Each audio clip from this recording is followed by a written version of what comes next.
માર્ગ અકસ્માતો ઘટાડવા અને લોકોમાં જાગૃતિ લાવવા માટે રાષ્ટ્રીય માર્ગ સલામતી માસ 2024નો સુરત પોલીસ કમિશનરે પ્રારંભ કર્યો છે। આ અંતર્ગત શાળાના બાળકો દ્વારા રજૂ કરવામાં આવેલી ટ્રાફિક જાગૃતિ વિષયક નાટ્યકથા અને કલાત્મક કૃતિઓ રજૂ કરી હતી।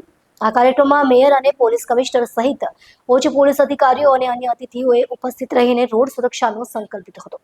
કાર્યક્રમના મુખ્ય આકર્ષણમાં શાળાના બાળકો દ્વારા રજૂ કરવામાં આવેલી ટ્રાફિક જાગૃતિ વિષયક નાટ્યકથા અને કલાત્મક કૃતિઓ રજૂ કરી। બાળકોએ ટ્રાફિક સંકેતો, હેલ્મેટની અનિવાર્યતા, સીટ બેલ્ટના ઉપયોગ અને ડ્રાઇવિંગ દરમિયાન મોબાઈલ ફોનનો દુરુપયોગ જેવા મહત્વના વિષયો પર સુંદર અને સરળ પ્રસ્તુતિ આપી જાગૃતિનો સંદેશ આપ્યો હતો। બાળ કલાકારોના પ્રયત્નોનું સન્માન કરતા તેમને પ્રોત્સાહન રૂપે શિષ્યવૃત્તિ અને પ્રમાણપત્રો આપવામાં આવ્યા। ત્યારબાદ મહાનગરના મેયર, પોલીસ કમિશનર અને અન્ય પોલીસ અધિકારીઓએ લીલી ઝંડી દેખાડી રોડ સેફટી રેલીને રવાનગી આપી હતી।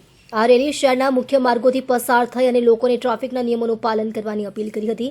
પોલીસ કમિશનર શ્રી અનુપમસિંહ ગહેલોતે શહેરીજનોને સંબોધિત કરતા કહ્યું કે રોડ સુરક્ષા એ ફક્ત પોલીસનું જ કામ નથી, તે દરેક નાગરિકની જવાબદારી છે। નાના બાળકોએ આજે જે સરળ અને સરસ રીતે આ સંદેશ પહોંચાડ્યો છે તે આપણા સમાજ માટે પ્રેરણાદાયી છે। ચાલો આપણે બધા ટ્રાફિકના નિયમોનું પાલન કરીને સુરતને સુરક્ષિત અને ડિસિપ્લિન્ડ શહેર બનાવવામાં યોગદાન આપીએ।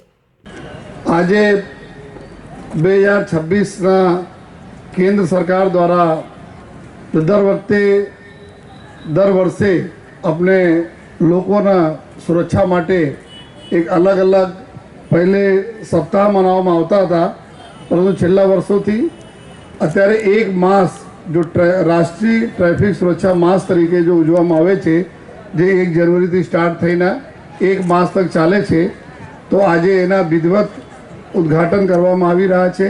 ત્યારે અમારા ઉદ્ઘાટક માનનીય મેયર શ્રી જે સુરતના સદૈવ આગળ વધારવા માટે, અને આપ જેટલા બધા આપ જોઈ શકો છો, જેટલા બી અમે લોકો અહીંયા કામગીરી કરી શકીએ છીએ ટ્રાફિક પોલીસ, આમાં જો એસએમસીના ખૂબ જ સહયોગ રહે છે, અને એના લીધે આજે આપણા સુરત જો એક સારા ટ્રાફિક ડિસિપ્લિનમાં આગળ વધી રહ્યા છે।